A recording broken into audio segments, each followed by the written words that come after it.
I'm Lucy, for anybody who doesn't know. I'm a tattoo artist here in Godalming in Surrey, and we're currently sat in my studio called Autonomy Tattoo. And I've been tattooing for about 9 years and got involved with this kind of stuff because I am a victim of sexual abuse myself, and decided kind of early last year to start supporting other victims of it as well. So set up a page called Tsass online, and yeah, that's kind of how I got involved doing that, talking to other survivors, and then just thought that this kind of conversation was needed because it seems like there's not a huge amount of information out there for the survivors about what happens once you report and beyond that kind of process as well, and misconceptions and that kind of thing. So just kind of aiding transparency and putting information out there. So yeah, that's my situation. Lovely. And I'm Larissa, and I'm a detective in Herts Police, and I work specifically in the sexual offences unit, so dealing with serious sexual offences, including rape and basically anything penetrative. And I've been doing that in Herts for just over a year, but before that I was in London working in the same unit called Sapphire, and I was doing that for about 2-3 years. Yeah. Lovely. So I am Holly. I am an independent sexual violence advisor. So I support victims, and obviously we can talk a little bit more about what my job is and support that I offer. But support victims that are undergoing a criminal justice undergoing process, but also those that aren't as well. And I also work as a crisis worker, so supporting victims when they come in for their forensic examinations. And I've been at SARC now for just over 2 years, supporting victims. The purpose of this is really to provide a general overview of the way serious sexual assault investigations are run, just to provide a bit of clarification and transparency, and to clarify common misconceptions and issues. As the police, we work within the criminal justice system, and that is in place so that we can obviously prosecute the guilty, but it has to also keep the innocent out of prison as the prosecution, because we have the burden of proof. So what we need to do is obviously prove it beyond all reasonable doubt, whereas the suspect or the defendant doesn't really have to do anything. They don't have to prove anything. It's on the prosecution. Yeah. And that is a really high threshold, and we have to convince, essentially, if it gets to that point, a jury of 12 people that the point we're putting across has happened. Some people don't really agree with the term victim. Or yeah, the term I was going to address that. Yeah, I use normally the term survivor because I think that makes it more of a positive experience. I think the term survivor is a good. I think from the independent sexual violence perspective, we don't have to come from that unbiased perspective. But we are there purely to support our clients. Part of my job is to communicate and liaise with other professionals. The police being a big part of that. It might be the CPS as well, so the Crown Prosecution Service, another witness service support and things like that. So definitely terminology might change, and that obviously I am advocating for my clients or for survivors, but probably would use that victim terminology or complainants. Yeah. And the same on the same breadth of the word perpetrator, as I know that I will often have to be very careful that I'm using that alleged perpetrator term. And again, that's not me saying that I don't believe that the offence has happened, but again, it's innocent until proven guilty is an important thing. I mean, for both of you, do you find it easy to strike the balance of, treating the survivor or the victim with kind of, letting them know that they're believed and that the system believes them, while also withholding that innocent until proven guilty kind of status? I think I've definitely got the easier job than Larissa, because again, I'm working with my clients, so I'm not supporting the perpetrator, the alleged perpetrator, the suspect. So yeah, definitely, I think the time that it is hard is when I'm trying to communicate. Maybe the police have made that no further action decision, or a decision in the investigation that my client isn't happy with, and it's trying to again strike that balance, like you say. Yeah. Again, from a police point of view, we have to remain impartial, and I don't know if it's so much about believing one side or the other, because at the end of the day, we weren't there, we have no idea what happened. But we, you know, if someone comes to us and tells us something's happened, we will just investigate and gather all the evidence to, you know, essentially build as strong a case as we can. Yeah. Based on whatever we're being told. Yeah. A common thing that, you know, anyone that I've spoken to that's come to me, a lot of, I mean, I'm not a counsellor, I don't have the qualifications to be able to give anyone sort of emotional support in that way, but because I've gone through the process of reporting and that side of stuff, you know, this was my personal experience of it. Yeah, the response I got was, well, I don't want to make a report because I don't want it to necessarily go down that criminal justice route, and a lot of people don't understand that it is completely in their hands how far it goes as well. So I think that's important to note that you can make a report and it just goes as far as that, and that's it if that's what you want. Yeah, I'd like to think that once it, you know, that person's made the decision to come forward to the police, that they are treated with the respect that they should be, that everything is explained thoroughly by the officers. So initially, I think now's a good time to just go into what happens when you report. So yeah, obviously a report can be made in a number of different ways. So you can call up, you can go to a local police station, and then what happens as soon as we know that it's a sexual offence or a serious sexual offence, a specially trained officer, in Herts, they're called initial contact officers, will come out and take that initial account, do what's called an ICO log, and then set in place the initial actions. So that will depend on obviously what kind of, whether it's within the forensic time frame. Yeah. Do you think that it's important that when the first sort of contact is made with officers, that's like a positive experience for people? 100%, yeah, definitely. The officers should be very understanding, patient, non-judgmental. For quite a lot of people that, you know, they've had something happen to them and they're kind of unsure whether it is actually a crime or not, and they're like, oh, I don't know if I want to bother the police with this because I don't think it was an assault or harassment or whatever.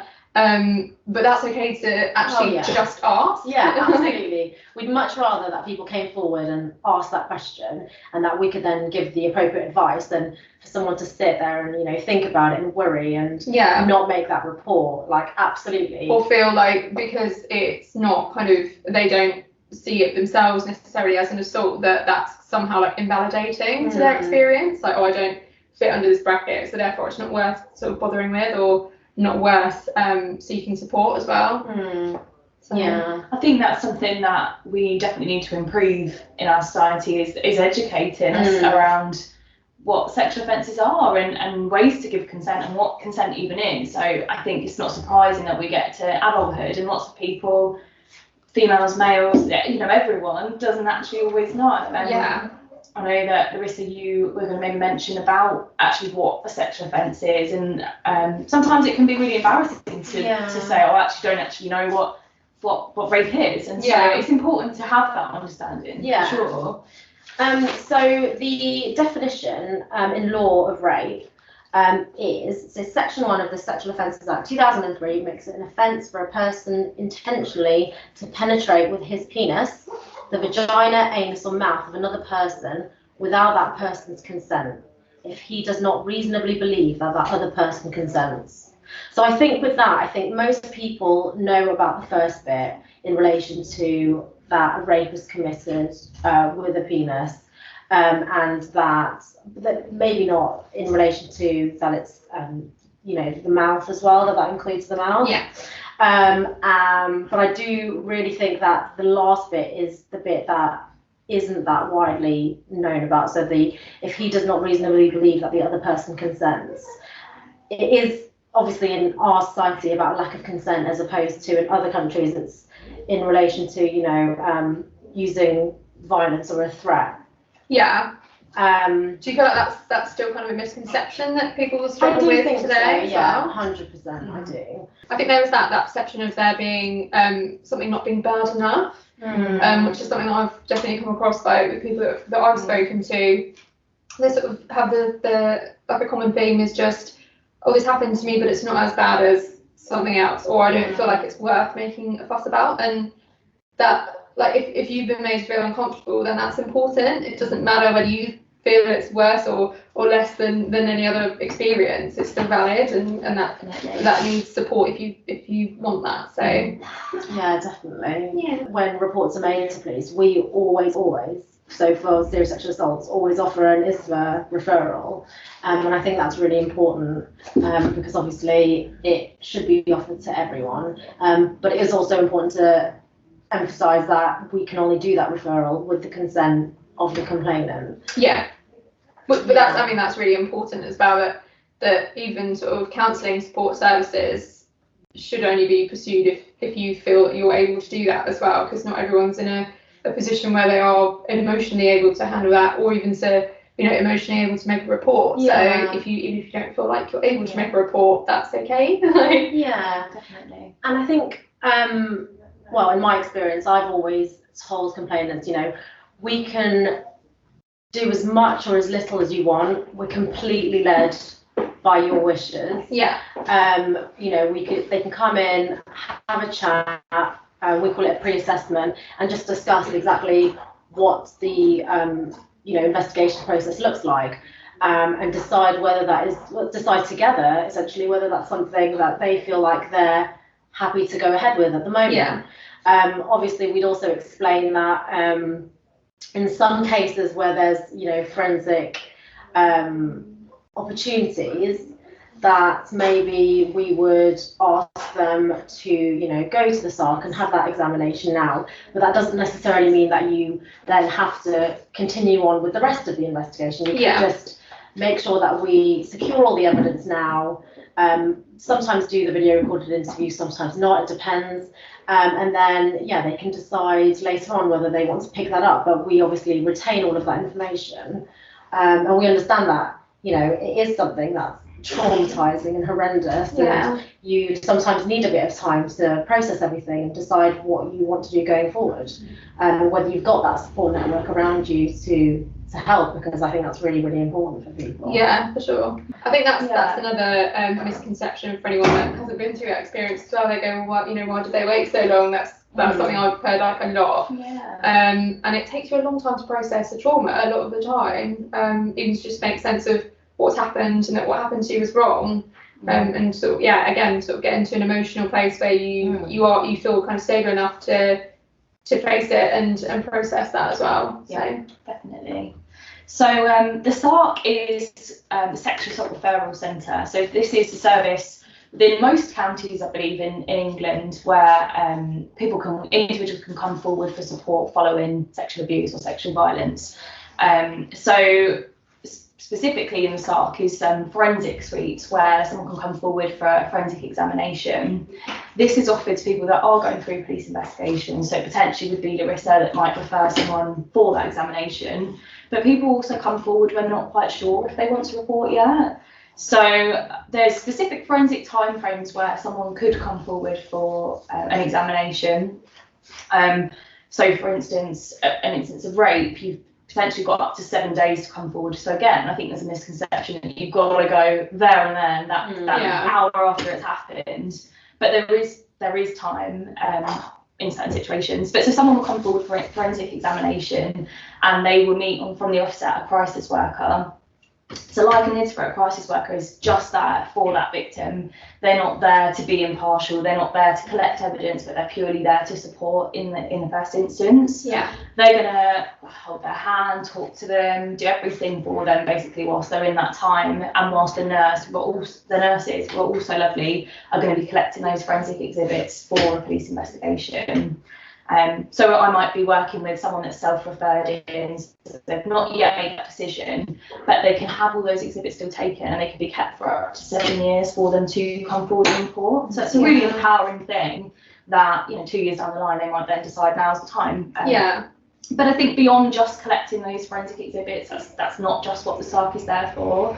It's there for that immediate validation and that reassurance. It's also there for things like accessing emergency contraception and also HIV PEP, which is really important as well. But then also do referrals for aftercare, things like letting their GP know, or potentially speaking to their workplace or their school or college, and also referring for an ISVA as well. So it's a whole unit really that supports survivors of sexual abuse. It's really brilliant. Yeah. Do you sort of as a police have quite a lot of contact with SARCs and ISVAs as well? Yeah, we do. We tend to speak to the SARC I think directly after we do the referrals for the ISVAs, we normally get an email back telling us who the ISVA is going to be. So we're fully informed on who's assigned to who, basically. So I've obviously just talked then about the crisis worker role in that immediate support, but the crisis worker and the forensic nurse or an officer or another agency might refer into an ISVA, which again, just a reminder, is an independent sexual violence advisor. So the role was created by the Home Office essentially to help victims throughout the criminal justice process, to keep them engaged, because there was noticeably a lot of victims that didn't want to continue.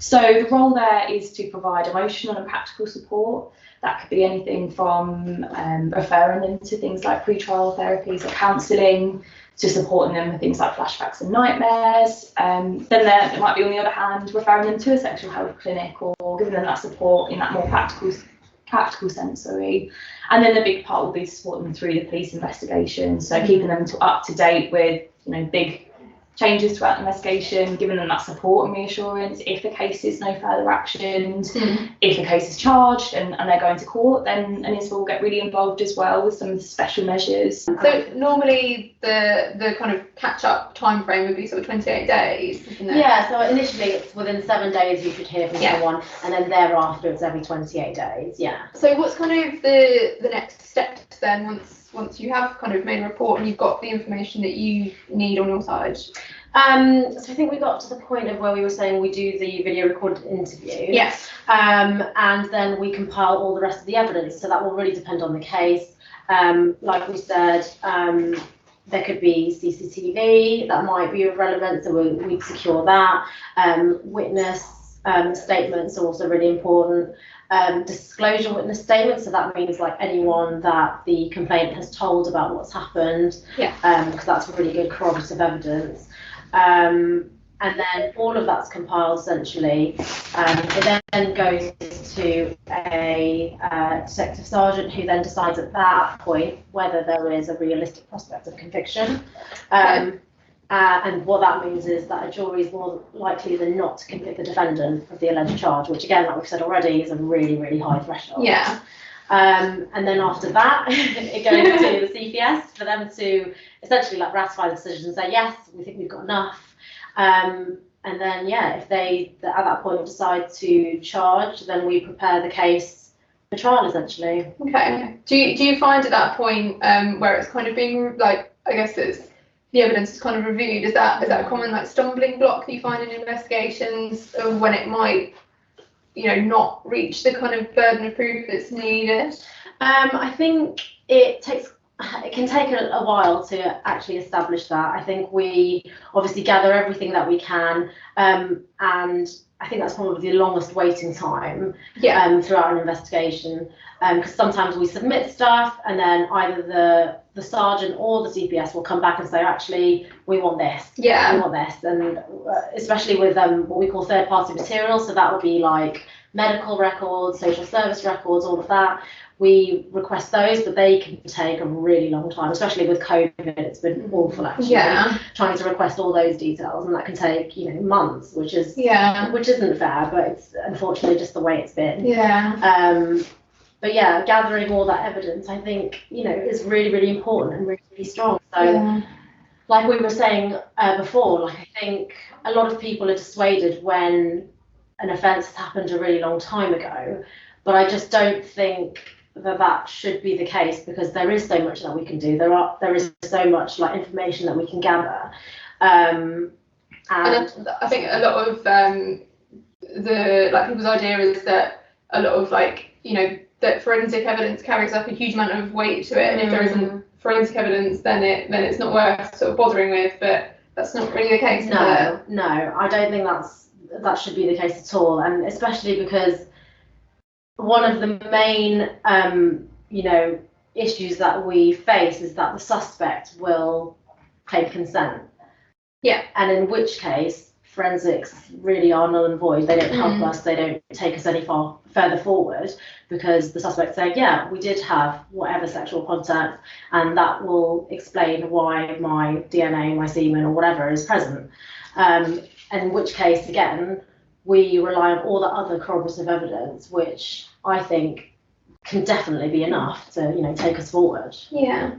I also think there's, from my experience, definitely there's a perception that these things are reported, they get investigated within a couple of weeks, and then within months you're kind of in court and have a conviction, and that's, again, not really the case, is that a lot of these things take a long time.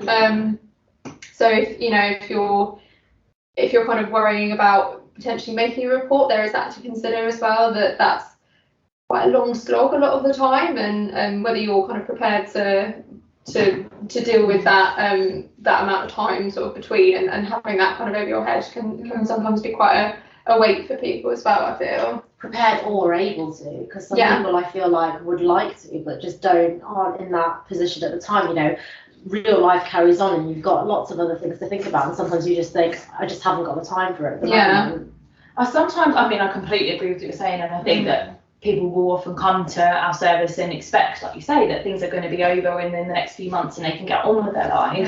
Unfortunately, obviously, that's not always the case, but I sometimes try and swing it in a bit of a positive, that actually right now they're just experiencing this trauma. Potentially a year, 2 years down the line, if they were called to give evidence, they're going to be in this whole new stage of their life, potentially feeling more stronger, more able to talk about things, and that has its own advantages sometimes. But it is a hard one. I think the other thing that I will try and reassure individuals with is that actually once they've done their ADE and they've done their speaking, it's then over to the police. They're not doing that hard job of giving you information. They can sort of, relax is definitely not the right word, but try and take some relief in the fact that the police are looking into it. They're doing what they can. So. And the length of time that it takes is also testament to the amount of work that goes into it as well, because it needs to be done right. Definitely, you'd rather take twice as long and do it right than half the time and not get what you can say. Yeah, exactly. So I think it would be good for us to cover a few of, I think we've already talked about them, but just difficulties and misconceptions, and maybe issues that the police sometimes face in an investigation. So for example, one would be delayed reporting. The police are aware that obviously there are reasons why you don't report straight away, like we've already said, and we're aware that can happen for a number of reasons, but when we, I'm just trying to say that we just need it to be covered when we do the video recorded interview, for example, and there's basically nothing that we can't get over as long as that complainant is honest and open with us and just explains why. Because what we don't want is for us to get to court and for the defence to pick up on something and say, well, this is the reason why they didn't do it. If we've already covered it initially, then I think there is that perception, for people that are kind of worried about making a report potentially, if they're worried that they were drinking too much, or they've been involved in drug use, or something that might paint them potentially in a bad light, they might be more reluctant to sort of include in their disclosure as well. So I think that's important to mention, that full disclosure is really important. Especially in the sort of tattoo industry, we've definitely got pages where people are kind of publicly naming their abusers and outing their abusers.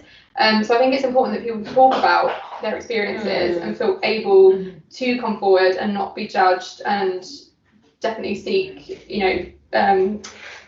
justice for what they've experienced, in whatever way that might be for them.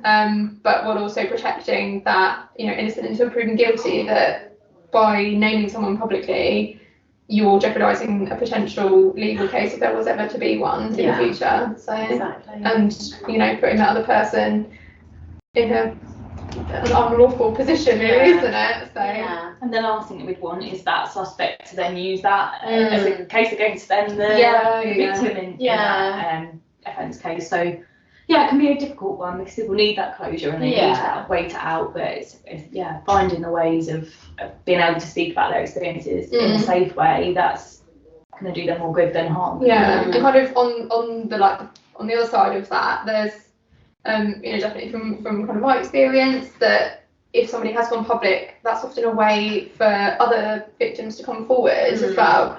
So what would you say to somebody who's kind of in that position, that they know they might not be the only person, but they're unsure of kind of how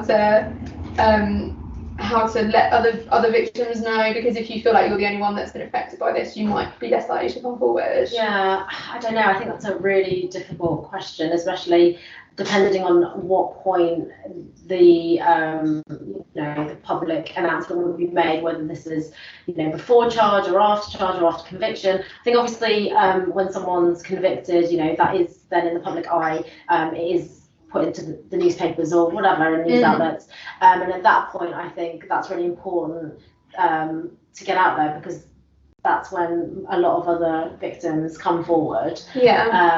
But I don't know, I think it's really, really difficult to say before that. I think again, we can't stop anyone from having conversations that they want to have, but they just need to be aware that if there are conversations that are had, because a lot of them I think sometimes take place on like Facebook and groups are created, it just needs to be aware, people just need to be aware that that can then be used as evidence and potentially be looked at as coercion, that they've all been talking together, and the defence might say, well look, they've all been chatting and we don't know that this person's evidence is actually their evidence, they've just tagged onto it. So I think it's just difficult, isn't it? I mean, there's always an option as well. Something that I've sometimes discussed with clients is the option to give anonymous intelligence. So if they're not quite ready to go to the police and to share, they can anonymously disclose what's happened in really basic details, but they then have that option that, say someone else did go forward or multiple people came forward, the police can contact us as ISVAs and then ask if our clients are then ready to get involved. So if they're just waiting for that little push, and it might never happen, but there is that option for them to do that. And also if you just wanted to make a report and that's as far as it goes, that can support somebody else's case in the future if they were to make one. So do you think some people want to drop it because of their engagement and their interaction with the police? I mean, I think I can only speak from my point of view, and I think they probably do. I think obviously we've got to take into account that we're talking about the police as like one entity, but there are so many different kinds of people that are police officers who join the police for all kinds of different reasons, and I think there should be more training within the police in relation to dealing with people who have undergone traumatic incidents and crimes and serious sexual offences. But that'll be something for us to work on. But I have no doubt that some certain officers have had a rubbish day or whatever, and then come to work and probably not reacted the way they should have, which they don't then really consider has an effect on the victims that they're dealing with. I think we've talked a little bit before about even across kind of different constabularies, the kind of standards and processes are quite different, and a lot of people don't understand that as well. There's not this kind of uniform system that all of the police in England follow. They've all got their different processes and why do they keep records and all this kind of stuff that can affect how they deal with these cases as well. So. I think the most important thing is just that, victims, complainants, survivors just know that they are valued and will be heard and have the rights to be heard. So if they have something to say, they just need to say it. I know that's probably easier said than done, but I think they have got a right to to help them say that if they have one. Exactly. Yeah, definitely. Sorry. No, that's fine.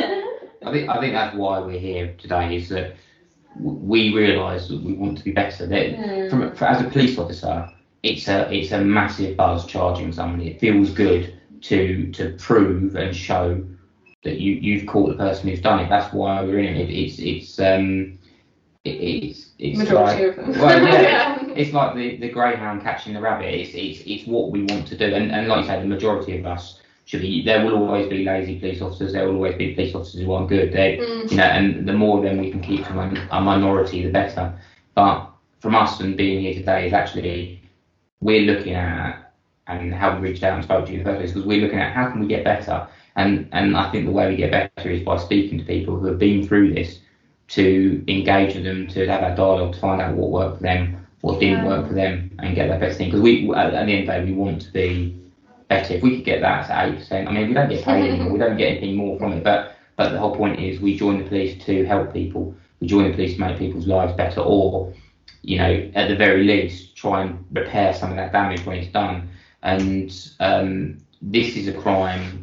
This is the worst crime you can commit against someone where they're still alive at the end of it. It's terrible, and so, you know, we want to do our best to try and do something like that. We've all got sisters, brothers, mothers, you know, family members, and we'd be mortified if this happened to one of them. So, or, you know, or to us potentially. So that is why we have got to get better, and it is that engagement about how we get better. And I think from, you know, we're going to obviously put this out and try and get this out on Instagram, the recording, and however we do it. But it's for people to not be intimidated by going to the police and complaining. If you don't think you've got a good service, make a complaint. Yeah. I'm not saying that to make a complaint to cause trouble. I'm saying that, you know, if you think something hasn't been done properly, raise it with the officer and say, I think you should be doing this. Me personally, I wouldn't necessarily think that's a bad thing. That there is also a thing called a victim's right to review. So if a suspect is interviewed, and the police decide there's no evidence to take that case forward, the victim has a right to review, which means the case will be reviewed by another police officer, normally a rank higher than the person who makes the decision, to review it and see if there's any evidential opportunities missed, or could there be. And the same if the CPS were to finalise the investigation, then the CPS can have it reviewed by another lawyer. And yes, normally most decision makers are sound, but last week I reviewed one that was done by another DS in our department, and I'm taking that to court because I actually think there's a chance in there. I don't think it's the strongest case in the world, and I prepared that victim by saying, look, but I think you should have your voice heard, and so I think we ought to go for it and see where it takes us. So if you challenge, if you don't like, or if you don't think that the job's being done, sometimes it is being done well, and there's nothing you can do about it, but if you don't speak up, you'll never be heard. Yeah, definitely.